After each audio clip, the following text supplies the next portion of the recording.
સમાચાર સવારમાં આપનું સ્વાગત છે। આજના તાજા અને મહત્વપૂર્ણ સમાચારો પર એક નજર કરીએ તે પહેલા ચેનલને સબસ્ક્રાઇબ કરી લો। સમાચારની શરૂઆત કરીએ તે પહેલા સમાચાર સવાર તરફથી આપ સૌ દર્શક મિત્રોને અપીલ કરવામાં આવે છે કે આવતીકાલે 7 તારીખે લોકસભા 2024ની ચૂંટણી છે, જેમાં સૌ લોકોએ ઘરની બહાર નીકળી અવશ્ય મતદાન કરવું અને ચૂંટણીના આ પર્વમાં સહભાગીદાર થવું।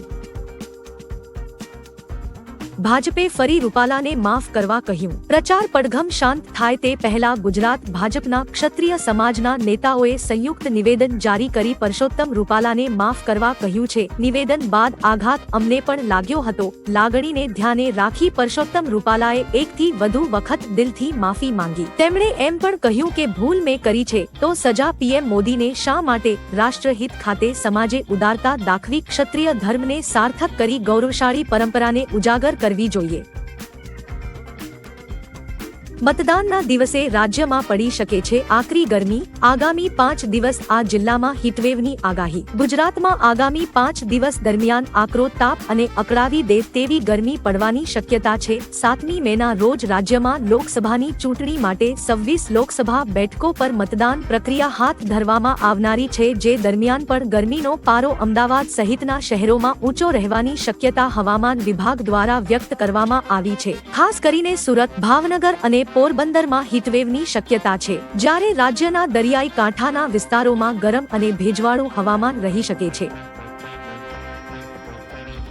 રાજકોટમાં પેટ્રોલ કરતા લીંબુ મોંઘા, 1 કિલોના 160 રૂપિયા। રાજ્યમાં ગરમીનો પારો 41 થી 42 ડિગ્રીને પાર થઈ ગયો છે, તે સાથે બજારમાં લીંબુની ડિમાન્ડ વધતા ભાવ આસમાને આંબી ગયા છે। રાજકોટમાં પેટ્રોલ ડીઝલની પણ સાઈડ લીંબુએ કાપી નાખી છે। રાજકોટ યાર્ડમાં જથ્થાબંધ લીંબુનો ભાવ 140 રૂપિયા થઈ ગયો છે। છૂટક બજારમાં લીંબુના કિલોના 160 થી 180 રૂપિયા લેવામાં આવી રહ્યા છે। છેલ્લા 2 દિવસમાં કિલોએ 10 રૂપિયાનો વધારો થયો છે।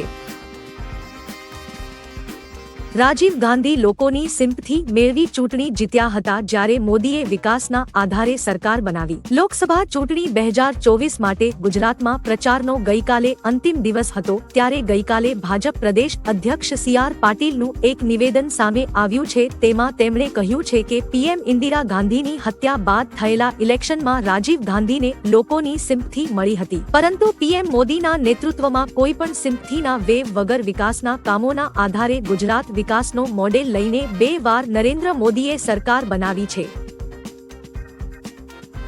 કરણી સેનાના અધ્યક્ષે બીજેપીને લઈ મોટી ધમકી આપી। ભાજપને લઈ એક મોટી ધમકી આપવામાં આવી છે। રાષ્ટ્રીય કરણી સેનાના અધ્યક્ષ રાજ શેખાવતે ધમકી આપતા કહ્યું છે કે જો બીજેપી કોઈ પણ બૂથ પર ચેડા કરે તો ઈવીએમ તોડી નાખજો। શેખાવત તમારી સાથે છે, આ ધમકી તેમણે ખેડામાં આપી હતી। ખેડા જિલ્લાના મહુધા તાલુકાના ભૂમસ ગામે ક્ષત્રિય અસ્મિતા સંમેલન યોજાયું હતું, જ્યાં રાજ શેખાવત પણ હાજર રહ્યા હતા। દરમિયાન તેમણે આ શબ્દો કહ્યા હતા। મધુ શ્રીવાસ્તવે જાહેર મંચથી ભાજપ ઉમેદવાર ધર્મેન્દ્રસિંહને પડકાર ફેંક્યો। કહ્યું ચૂંટણી પતે પછી આવી જજે મેદાનમાં, આપણે લડી લઈશું। વડોદરા જિલ્લાના વાઘોડિયા વિધાનસભા બેઠક પર 2 દિવસ બાદ 7મી મેના રોજ મતદાન થવાનું છે, ત્યારે પ્રચારના અંતિમ દિવસે ઉમેદવારો એડીચોટીનું જોર લગાવી રહ્યા છે। એવામાં વાઘોડિયાના દબંગ નેતા તરીકેની છાપ ધરાવતા મધુ શ્રીવાસ્તવે જાહેર મંચ પરથી ભાજપ અને ભાજપ ઉમેદવાર ધર્મેન્દ્રસિંહ વાઘેલાને ખુલ્લો પડકાર ફેંક્યો છે। કહ્યું ચૂંટણી પતે પછી આવી જજે મેદાનમાં, આપણે લડી લઈશું। ચૂંટણી પહેલા રૂપાલા માટે સારા સમાચાર। કારડિયા રાજપૂત સમાજે પીએમ મોદીને ટેકો જાહેર કર્યો છે। કારડિયા રાજપૂત સમાજના પ્રમુખ નારણ મોરી અને મંત્રી ભૂપત પરમારે સમાજ જોગ સંદેશો જારી કરી આ માહિતી જણાવી છે, જેમાં લખ્યું છે કે નરેન્દ્રભાઈએ સનાતન ધર્મના વિકાસ અને રક્ષા કાજે લીધેલા પગલાં ક્યારેય ભૂલી નહીં શકાય। સાથે કમળને મત આપવા અપીલ કરી છે। આનાથી રાજકોટમાં ભાજપના ઉમેદવાર પુરુષોત્તમ રૂપાલાની સ્થિતિ મજબૂત થઈ હોવાના અહેવાલ છે। 7 પેઢીઓ આવીને જતી રહે તો પણ બંધારણને ખતમ નહીં કરવા દઈએ। અમીરગઢના ઇકબાલગઢ ખાતે ન્યાય સંકલ્પ સભા યોજાઈ હતી। ઉમેદવાર ગેનીબેન ઠાકોરે ભાજપ પર પ્રહાર કરતા કહ્યું કે તમારી 7 પેઢી આવીને જતી રહે તો પણ કોઈની તાકાત નથી કે બાબા સાહેબે આપેલા બંધારણને દરિયામાં નાખી શકો। તેનું રક્ષણ કરવાવાળા કરોડોમાં છે। અધ્યક્ષ પદે હોવા છતાં શંકર ચૌધરી જાહેરમાં ભાષણો આપે છે, વોટ આપવા અપીલ કરે છે। ડેરીની પ્રતિબંધિત પ્રવૃત્તિઓ સામે ચૂંટણી પંચ પગલાં લેતું નથી। ઇસ્કોન ભારતના અધ્યક્ષ ગોપાલ કૃષ્ણ ગોસ્વામી ભ્રમલીન થયા। ઇસ્કોનના સૌથી વરિષ્ઠ સંન્યાસીઓમાંના એક અને ઇસ્કોન ઇન્ડિયા ગવર્નિંગ કાઉન્સિલના અધ્યક્ષ ગોપાલ કૃષ્ણ ગોસ્વામીનું ગઈકાલે દહેરાદૂનમાં હૃદયની બીમારીઓને કારણે સવારે 9:20 વાગ્યે નિધન થયું છે। મહત્વનું છે કે સાંજે 4 વાગ્યે પાર્થિવ દેહને નવી દિલ્હીના ઈસ્ટ ઓફ કૈલાશ સ્થિત મંદિરમાં દર્શન માટે રાખવામાં આવ્યા અને આજના રોજ ગોપાલ કૃષ્ણ ગોસ્વામીના પાર્થિવ દેહને વૃંદાવનની પવિત્ર ભૂમિમાં સમાધિમાં મુકાશે। ગુજરાતનું બીજું સૌથી મોટું ક્રિકેટ સ્ટેડિયમ વડોદરામાં તૈયાર। ગમે એટલો વરસાદ પડે તો પણ ગ્રાઉન્ડમાંથી 20 મિનિટમાં પાણીનો નિકાલ થશે। વડોદરા નજીક આવેલા વાઘોડિયાના કોટંબી ગામે નવું ઇન્ટરનેશનલ ક્રિકેટ સ્ટેડિયમ બનીને તૈયાર થઈ ગયું છે। હવે કોટંબી સ્ટેડિયમનો ફર્સ્ટ લુક પણ સામે આવી ગયો છે। આ સ્ટેડિયમ તૈયાર થતા હવે આવતા વર્ષથી વડોદરાને ઇન્ટરનેશનલ મેચ મળી શકે છે। આ સ્ટેડિયમને ખાસ પ્રકારની લિંગબોન્ડ ટેકનોલોજીથી બનાવેલું છે કે જેના કારણે ગમે એટલો વરસાદ પડે તો પણ ક્રિકેટ ગ્રાઉન્ડમાંથી 20 મિનિટમાં પાણીનો નિકાલ થઈ જાય અને ફરીથી ગ્રાઉન્ડ તૈયાર પણ થઈ જાય। વિદેશ મંત્રી જયશંકરે યુએસએને આપ્યો જવાબ। વિદેશ મંત્રી એસ જયશંકરે અમેરિકાના રાષ્ટ્રપતિ જો બાઇડનના ભારતને ઝેનોફોબિક ગણાવતા નિવેદન પર પ્રતિક્રિયા આપી છે। તેમણે કહ્યું, ભારતીય સમાજ હંમેશા અન્ય સમાજના લોકો માટે ખુલ્લો છે। આ જ કારણ છે કે ભારતમાં સીએ કાયદો છે જે મુશ્કેલીમાં ફસાયેલા લોકોને ભારતીય નાગરિકતા આપવાનું કામ કરે છે। વિદેશ મંત્રીએ કહ્યું, પશ્ચિમી મીડિયાનો એક ભાગ હંમેશા ભારતને નિશાન બનાવી રહ્યો છે। ચૂંટણી પહેલા જાહેર કરાયો મોટો સંદેશ। રાજપૂત સમાજ સંકલન સમિતિ જામનગર અને રાજપૂત કરણી સેના જામનગરના પ્રદેશ ઉપાધ્યક્ષ દોલતસિંહ જાડેજાએ રાજપૂત સમાજ માટે એક સંદેશ જારી કર્યો છે, જેમાં કહેવાયું છે કે 7 મેના રોજ મતદાન 100% કરવું અને અન્ય સમાજનું મતદાન આપણી તરફેણમાં કરાવવા અંગે ધ્યાન દોરવું અને તે કાર્યમાં જોડાવું। સાથે જણાવ્યું કે ચૂંટણીની છેલ્લી ઘડી આંદોલનને અવળે પાટે ચડાવવા કે શાંતિ ડહોળવા પ્રયાસ થાય તેવી ભીતિ છે।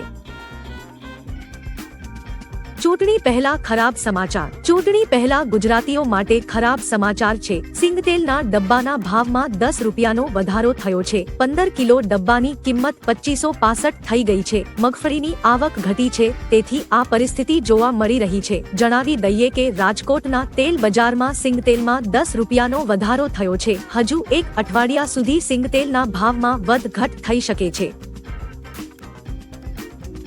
ક્ષત્રિયો દ્વારા હાર્દિક પટેલનો વિરોધ। પુરુષોત્તમ રૂપાલાને લઈ ક્ષત્રિયો ભાજપના નેતાઓનો વિરોધ કરી રહ્યા છે। મળતી માહિતી અનુસાર રામપુરા ગામમાં ભાજપના નેતા હાર્દિક પટેલનો વિરોધ થયો છે। તેઓ અહીં ચૂંટણી કાર્યાલયનું ઉદ્ઘાટન કરવા આવ્યા હતા, દરમિયાન ક્ષત્રિયોએ તેમનો વિરોધ કર્યો હતો। આ પહેલા પાટણના સરસ્વતી તાલુકાના ચારૂપ ગામમાં કેબિનેટ મંત્રી બળવંતસિંહ રાજપૂતનો વિરોધ થયો હતો। ક્ષત્રિયોએ જય ભવાનીના નારા લગાવી તેમનો વિરોધ કર્યો હતો।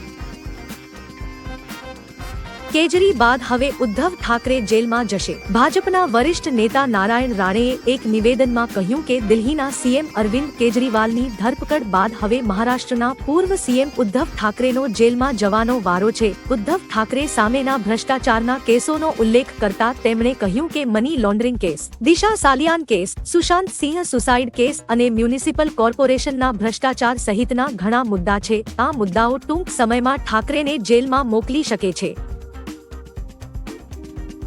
બીએસએનએલ સામે અસ્તિત્વની કટોકટી। આ દિવસોમાં અસ્તિત્વના સંકટનો સામનો કરી રહી છે। કંપનીના યુનિયનનું કહેવું છે કે મોટી સંખ્યામાં ગ્રાહકો બીએસએનએલ છોડી રહ્યા છે। હાઈ સ્પીડ સર્વિસના અભાવે ગ્રાહકો ખાનગી ટેલિકોમ કંપની તરફ વળ્યા છે। એરટેલ, જીઓ, વોડાફોન આઇડિયા એ 5G સર્વિસ આપવાનું શરૂ કર્યું છે, જ્યારે બીએસએનએલ પાસે 4G સર્વિસ પણ નથી। છેલ્લા નાણાકીય વર્ષમાં 1.8 કરોડ ગ્રાહકોએ બીએસએનએલ સેવા છોડી દીધી છે।